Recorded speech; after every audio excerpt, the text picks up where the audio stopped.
Hey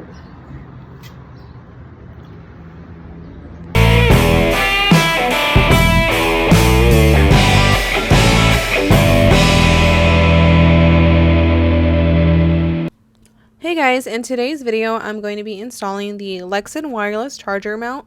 So this is actually a RAM mount with a Lexin Wireless charging pad, and you can get this online at lexinmoto.com, and the price for this is going to be $64.95. Now, if you watched my last Lexin video, I did mention a code. The coupon code was Lexin15. I'm not sure if it's still going to work for you guys, but if you want to give it a shot and see if you guys can save 15%. So the installment for this RAM mount is actually pretty easy, so I'm not going to do like a step-by-step kind of install video. Instead, I'm just going to kind of talk to you guys about it. So Lexin did send this over to me, and I was really excited to get it because I actually initially wanted to put this on the bobber. My first thought was because I don't have a USB port on that bike, and I thought this would be great because I can charge my phone, obviously. But what happened was I realized that the battery tender for the bobber is actually underneath my seat. And since I don't have the stock seat anymore, it's actually a big pain to get to that because I have the Mother Roads custom seat. So we did come across one issue while installing the mount, and I'll actually get to that when the video gets to that. But I did want to mention that I messaged Lexin that night, and by the time I woke up the next morning, they had already responded and gave me a couple of ideas that it could be. And sure enough, it fixed it. So that was pretty nice. So I think the idea of a wireless charging mount is pretty awesome, especially if you're like me and you have a bike that doesn't come with a USB charging port, especially too if you're going on longer rides and you're using your phone for GPS or even music, which tend to drain your battery. Your phone is mounted on your bike and it's charging, and there's no mess with, any kind of cord that needs to be plugged into your phone. So I'm not gonna lie, I am and was still kind of nervous about the RAM mount, only because I've had the RAM mount before, and it's really not the best mount for iPhones, just because iPhones have the lock button on the right side of the phone and the volume buttons on the left side of the phone. So those clasps are constantly pushing those buttons, and it's kind of hard to find like the right position of the phone on it. It kind of takes some time, and that could be a pain if you're kind of in a hurry or you just want to throw your phone onto the mount. But not everyone has iPhones, so it's not going to be an issue for everybody. So for the next clip that you guys are going to see, I did have to record on my phone, and it's not turned the right way, as you can see, so I apologize for that. So I did decide to put the power box on the side of my bike here.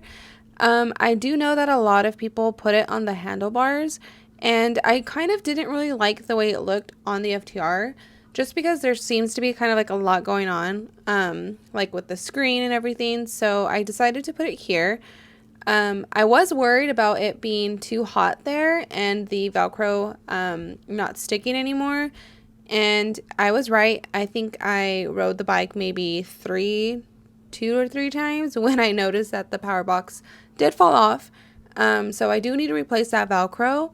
And so, yeah, but if you guys can find another place on your bike, basically just avoid any kind of heat for obvious reasons. So I do want to mention one thing about the power box is that you do have to push that red button to turn it on, but you also need to push it to turn it off. And if you don't, it will drain your battery. So that's really important when you're done riding and you're off your bike and you're done for the night.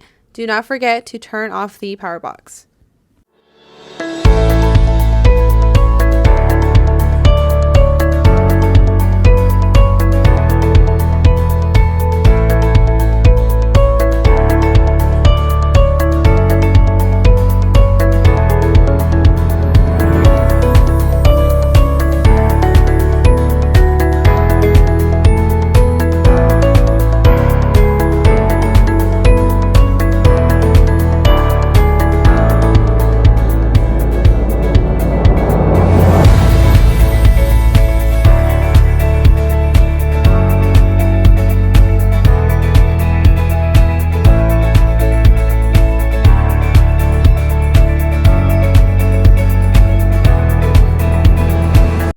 So this is what mine ended up looking like. Again, like I mentioned, the Velcro does not stick here. It's too hot. But I really did like how it was kind of hidden, and I liked how it turned out. I really wish I could find another spot for it. Don't really feel comfortable with putting it on the handlebars.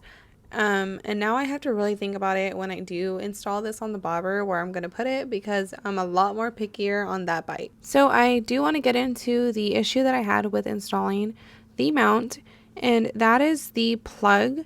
And so what happened was I plugged in the two plugs together like I thought they were supposed to be, without realizing that there are two really small arrows on each one of these plugs. And so obviously the arrows are indicating that they need to be in that direction, and I didn't notice the arrows. As you can see, they're really small and really light. And so when I first did it, I didn't line up the arrows, and my box and the charging wasn't working. It wasn't turning on, and I couldn't figure out why. And so I did message Lexin, and like I said, they did respond rather quickly and told me, hey, like, did you make sure the arrows are lined up?